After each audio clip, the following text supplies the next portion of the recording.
इतने साल उनको तो लग गए पैंट पहनने में, इससे पहले वो निक्कर पहने टहला करते थे और बताते हैं अपने आप को कि सांस्कृतिक ऑर्गेनाइजेशन है। भाई धोती पहन करके टहलो ना, गांधी जी तो धोती पहन। राम गोडसे की जो मानसिकता आती है वो वहीं से आती है, आरएसएस के दिमाग। भारतीय जनता पार्टी जो आरएसएस का गढ़ है, जो नागपुर है, वही उनको डेंट लगने वाला। तो इतने वक्त में नेकर से पैंट ही बनवा पाए, वो इतिहास बताएं। नाथूराम गोडसे के लोगों को तो तकलीफ होगी, जो नाथूराम गोडसे के वंशज हैं, जो नाथूराम गोडसे के भतीजे हैं, उनको तो तकलीफ होना लाजमी है। ऐसा है, ऐसे बाबाओं को भारतीय जनता पार्टी ने चूस के कहां फेंका है और वो आज भी नजीरे मौजूद है।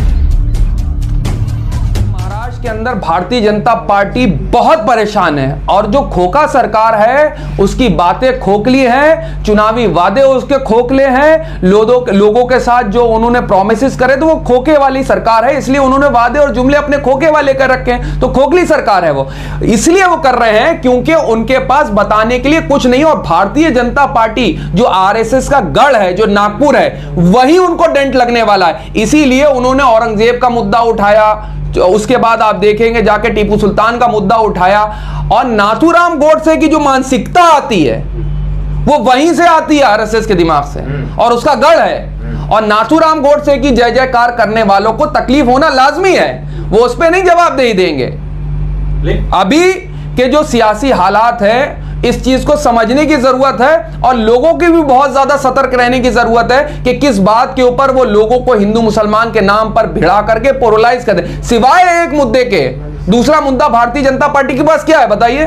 लेकिन टीपू सुल्तान, औरंगजेब दोनों को एक विलन के तौर पर दिखाया जा रहा है कि विलन है, क्या कहना चाहिए? देखिए, जिनका इतिहास 100 साल में नहीं लिखा जा सका और जो इतिहास लिखा है उनका, वो इतना खराब इतिहास है, जो अंग्रेजों के साथ जो है उनका पैसे लेने का इतिहास है, अंग्रेजों के साथ जो है मुखबरी करने का इतिहास है। आप बताइए कि आरएसएस के अंदर 100 साल का इतिहास लिखने वाला कोई शख्स पैदा हुआ आज तक? किसी ने लिखा इतिहास? कोई इतना बड़ा इंटेलेक्चुअल नहीं आया जो इतिहास के ऊपर अपनी तशरीह कर सके, कुछ लिख सके।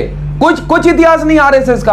अरे भाई, इतने सालों में वो तो पैंट ही पहन पाए हैं, इतने साल उनको तो लग गए पैंट पहनने में, इससे पहले वो निक्कर पहने टहला करते थे और बताते हैं अपने आप को कि सांस्कृतिक ऑर्गेनाइजेशन है। भाई धोती पहन करके टहलो ना, गांधी जी तो धोती पहनते थे, वो तुमसे ज्यादा पढ़े लिखे थे, उस जमाने के बैरिस्टर थे, धोती नहीं पहनते। ये पैंट पहनते हैं, शर्ट पहनते हैं, उसके बाद अपनी एक बेल्ट लगाएं, टोपी और डंडा लगा खड़े। ये कोई संस्कृति भारत की? ये तो अंग्रेजों का लिबास है। क्यों पहने हुए हो? अरे पहनो ना धोती कुर्ता, बताओ अपने आप को। क्या आइडियोलॉजी पे थोड़ी चलते हैं वो नाथूराम गोडसे की आइडियोलॉजी पे चलते हैं, यही तो क्या। लेकिन आप बताइए, जो इतने वक्त में नेकर से पैंट ही बनवा पाए, वो इतिहास बताएंगे, वो इतिहास बताएंगे। और इतिहास का ज्ञान ले लीजिए, उसके बाद आप साइंस का ज्ञान ले लीजिए, उसके बाद भूगोल का ज्ञान लीजिए। ऐसे ऐसे ज्ञानचंद ज्ञानी इकोनॉमिस्ट भरे हुए हैं कि देश का बेड़ा गर्क कर दिया, हर बार में मास्टर स्ट्रोक मार दिया, मास्टर स्ट्रोक मार दिया।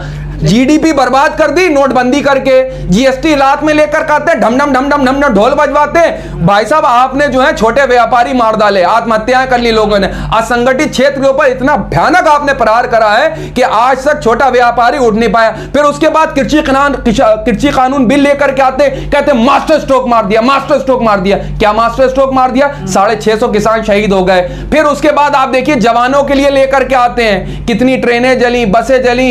उसके बाद 4 साल में आप जो है घर पे बैठिए, जाकर बताते हैं मास्टर स्ट्रोक मार दिया। महाराष्ट्र के जो डिप्टी सीएम हैं, फडणवीस कह रहे हैं, जो पहले सीएम भी रह चुके हैं, कि राज्य में कुछ अचानक से औरंगजेब की औलादें पैदा हो गई। संवैधानिक पद पे बैठा हुआ इंसान ऐसी बात नहीं। नाथूराम गोडसे के लोगों को तो तकलीफ हो गई, जो नाथूराम गोडसे के वंशज हैं, जो नाथूराम गोडसे के भतीजे हैं, उनको तो तकलीफ होना लाजमी है।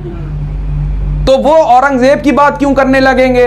वो टीपू सुल्तान की क्यों बात करने लगेंगे? तो माहौल और ज्यादा खराब होगा, एक पक्ष को पूरा। तो वो माहौल खराब करके ही तो सरकार में आए। आप देख लीजिए जनसंघ का इतिहास, 92 से लेकर के आज तक की हिस्ट्री उठा लीजिए और देखिए जाकर किसने मस्जिद और मंदिर के नाम पे अपनी सरकारें बनाई है, किसने हिंदू और मुसलमान करके सरकारें बनाई है। पूछ लीजिए, और हिम्मत है तो मुद्दों पे चुनाव लड़ करके देख लीजिए, पता चल जाएगा। इसलिए कर्नाटक के अंदर देखा नहीं क्या हुआ आपके साथ, हिमाचल में देखा नहीं क्या हुआ इनके साथ। मुद्दों पे तो बात ही नहीं हो रही है, बात हो रही है हिंदू राष्ट्र। वो क्यों कर रहे हैं? बाबा बागेश्वर कह रहे हैं हिंदू राष्ट्र बन जाएगा ये। ऐसा है, ऐसे बाबाओं को भारतीय जनता पार्टी ने चूस के कहां फेंका है और वो आज भी नजीरे मौजूद हैं। बड़े-बड़े तो बड़े बड़े लोग जाया करते थे उनके चरणों में, जो आज की डेट में कहाँ मौजूद हैं। इनसे बड़े बड़े बाबा थे, और एक बाबा ने तो हिंदू राष्ट्र बना ही लिया। अगर उनको इतनी है, भारत संविधान से चलता है, भारत जो है एक सेकुलर मुल्क है, और इसका जो मुख्यमंत्री भी तो है। नहीं, एक बाबा, इनके अंदर भी टैलेंट है, फिर ये प्रधानमंत्री बन जाए। हो सकता है प्रधानमंत्री जी अच्छा काम नहीं कर रहे हैं, ऐसे बाबा को प्रधानमंत्री में, देश का अगला मुख्यमंत्री यही बाबा हो सकता है, कुछ भी हो सकता है साहब, उनको इख्तियार है कि संवैधानिक वोट पे। क्या है बता रहे हैं, बालासोर की जानकारी उन्हें पहले से थी जो ट्रेन एक्सीडेंट था। हाँ, उनको तो जानकारी चीन की भी है, लेकिन बता नहीं पा रहे होंगे कि चीन कितना इंटर घुस आया है। नहीं इतना, अब आप देखिए क्या हो रखा है। तापिर गांव साहब एक आते हैं अरुणाचल प्रदेश में, उन्होंने बताया है, भाजपा के सांसद रह चुका, उन्होंने सदन के अंदर बयान दिया है कि लोग मुझे माफ नहीं कर पाएंगे, भाजपा के ही सांसद हैं, उन्होंने कह रखा है। बता दें चीन कितना अंदर घुस गया, बता देना लोगों को, जाके सच्चाई बता दें अगर ये है। लेकिन हमें तो ऐसे बाबाओं के इल्म का उपयोग जो है करना चाहिए, लेकिन हम आक्रमण से बच सकते हैं। लेकिन जवाब साहब, टीपू सुल्तान ये ऐसे योद्धा है जो अंग्रेजों से लोहा लिया था, अब उनके पोस्ट लगाने पर ये हिंसा छिड़ जाना, ये माहौल खराब हो जाना कहाँ तक सही है? बिल्कुल सही नहीं है, बहुत गलत है, निंदनीय है। लोगों को पढ़ना चाहिए। हिस्ट्री पढ़ने के लिए आपको मोटी मोटी किताबें पढ़ना पड़ती हैं, आपको अच्छी अच्छी यूनिवर्सिटीज में जाना पड़ता है, लेकिन जाते नहीं, संघ के अंदर का किताबचा पढ़ते हैं इतना सा, उसको लगते हैं यही देश है, यही सच्चाई है, यही चीजें हैं, यही फितूर। आपको बड़ी जिम्मेदारी से बताता हूं, जिसको ये कहते हैं लव पुरुष, सरदार पटेल साहब 1948 फरवरी 1948 के अंदर सरदार पटेल ने आरएसएस को एक सनकी विचारधारा कहा है, पढ़िएगा जाकर के। गांधी जी की हत्या के बाद यही लोग थे जिन्होंने जश्न मनाया, मिठाइयां बांटी गई हैं इस देश के अंदर गांधी जी की हत्या करने। वो तो हे राम कहते थे, हे राम कहने वाले के ऊपर 3 गोलियां दाग दी एक कायर ने, जिसने कभी एक कंकर। पार्टी नहीं है ना, आरएसएस पॉलिटिकल पार्टी थोड़ी है। अब बीजेपी क्या है? बीजेपी पॉलिटिकल पार्टी, आरएसएस थोड़ी है। देखिए, संगठन है, आरएसएस संगठन है, और आरएसएस की ही कई जो हैं शाखाएं हैं, जिसमें से भारतीय जनता पार्टी एक होती। अभी सतपाल मलिक साहब कोई बयान दे रहे हैं, दे रहे हैं ना, गवर्नर रह चुके, इन्हीं के थे, जम्मू कश्मीर के गवर्नर रह चुके, गोवा के गवर्नर रह चुके, और उसके बाद नॉर्थ ईस्ट के अंदर भी वो गवर्नर रह चुके हैं। क्या कह रहे हैं वो? उनकी बातों को संजीदगी से ले रहे हैं ये लोग? मीडिया वो कहां ले रही है? कोई नहीं ले रहा, क्योंकि अब वो हक और सच की बात कर रहे हैं, तो भाई साहब खामोश है।